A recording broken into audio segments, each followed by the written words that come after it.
video kali ini saya akan membahas mengenai gangguan fisik atau tunadaksa.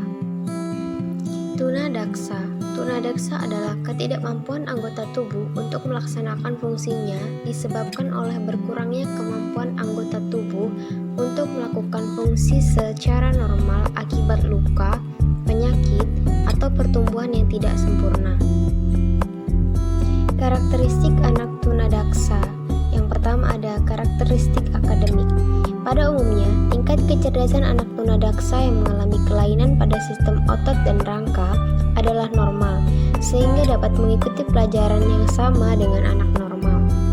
Yang kedua, karakteristik sosial emosional. Karakteristik sosial emosional anak tunadaksa bermula dari konsep diri anak yang merasa dirinya cacat, tidak berguna, dan menjadi beban orang lain, yang mengakibatkan mereka malas belajar, bermain, dan perilaku salah lainnya. Kehadiran anak cacat yang tidak diterima oleh orang tua dan disingkirkan dari masyarakat akan merusak perkembangan pribadi pada anak. Karakteristik yang terakhir ada karakteristik fisik atau kesehatan. Karakteristik fisik atau kesehatan anak tunadaksa biasanya selain mengalami cacat tubuh adalah kecenderungan mengalami gangguan lainnya, seperti sakit gigi, berkurangnya daya pendengaran, penglihatan, gangguan bicara, dan lain-lain. Kelainan tambahan ini banyak ditemukan pada anak tunadaksa sistem serebral. Faktor penyebab tunadaksa. Faktor yang pertama adalah faktor prenatal atau sebelum kelahiran, seperti anoksia prenatal. Hal ini disebabkan pemisah bayi dari plasenta, penyakit anemia, kondisi jantung yang gawat, shock, dan percobaan pengguguran kandungan atau aborsi. Selanjutnya ada gangguan metabolisme pada ibu.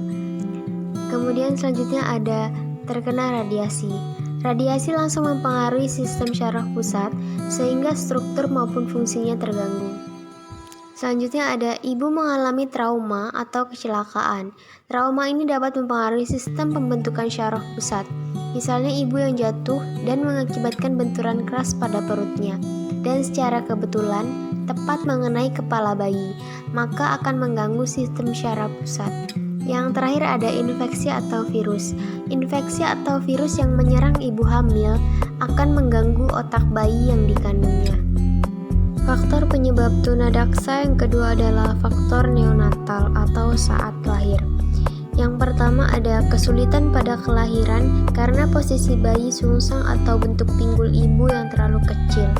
Kemudian yang kedua ada pendarahan pada otak saat kelahiran. Yang ketiga, kelahiran prematur. Kemudian yang keempat ada penggunaan alat bantu kelahiran berupa tang saat mengalami kesulitan kelahiran sehingga mengganggu fungsi otak pada bayi. Yang kelima, gangguan plasenta yang mengakibatkan kekurangan oksigen yang dapat mengakibatkan terjadinya anoksia. Kemudian yang keenam ada pemakaian anestesi yang melebihi ketentuan.